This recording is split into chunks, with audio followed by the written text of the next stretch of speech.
Good morning.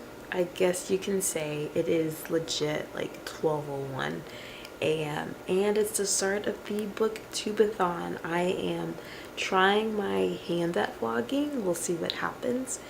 I am supposed to be reading Savage Inequalities by Jonathan. Yeah, Jonathan Kozol. The goal is to read an eighth of a book every time that I sit down to read.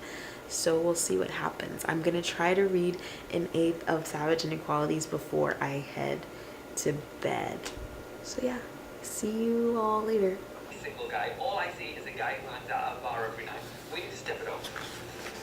My hope. So it is Monday still. I'm back from work and I am 58 pages in Savage Inequalities. Man, it is already rough in a good, like, thought-provoking way.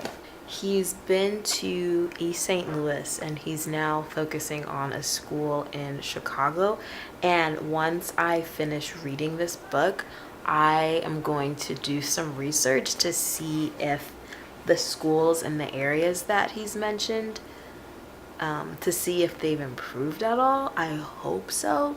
It's really interesting because they're talking about East St. Louis, and mind you, this is basically 27 years ago, same age as me, because the book is focusing on schools in the year of 1991. But anyways, it was saying how there are these school teachers who are teaching in East St. Louis, and it's just the most saddening city that I've heard depicted, and just how there's so much contamination, like in the soil, which gets into the kids' lungs, and then you think about how that impacts the other people who live there, and how the school doesn't have the supplies that it needs. And then one of the teachers said, like, oh,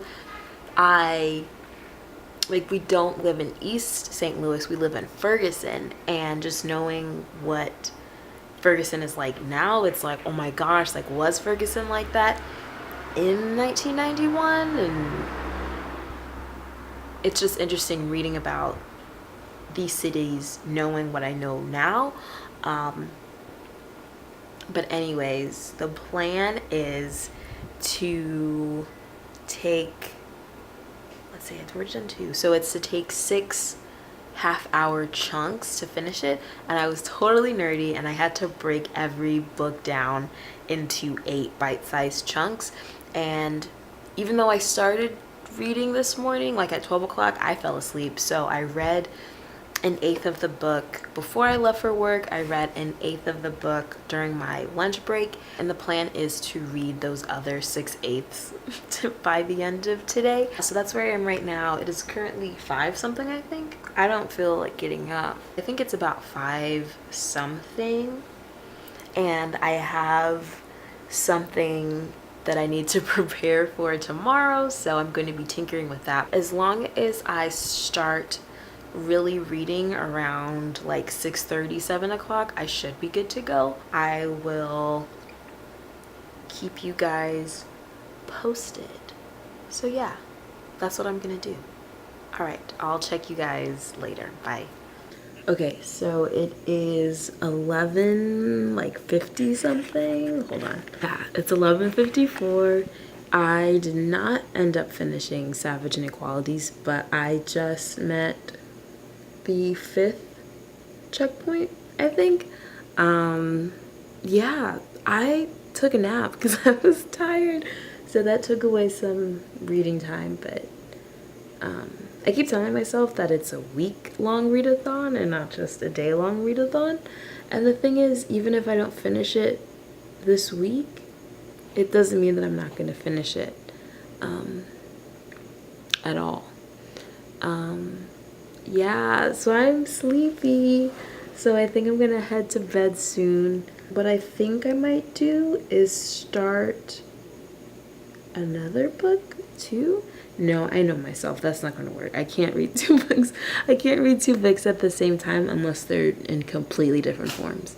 So I don't have any audiobooks, so I can't do that. My brain just doesn't work like that. But I I'm going to see how much more I can read before I go to sleep. So I will wrap up this little daily check-in here, and I will see you guys tomorrow. Bye. And this here is just a reading tracker, I guess you could say. So for each of the books that I'm supposed to be reading this week, I split them into 8 sections, and whenever I finish an 1/8 of a book, I just color that in. And so for Savage Inequalities, I actually just reached this checkpoint, so I'm gonna color that in, and then I'll only have these 3 parts left. So yeah,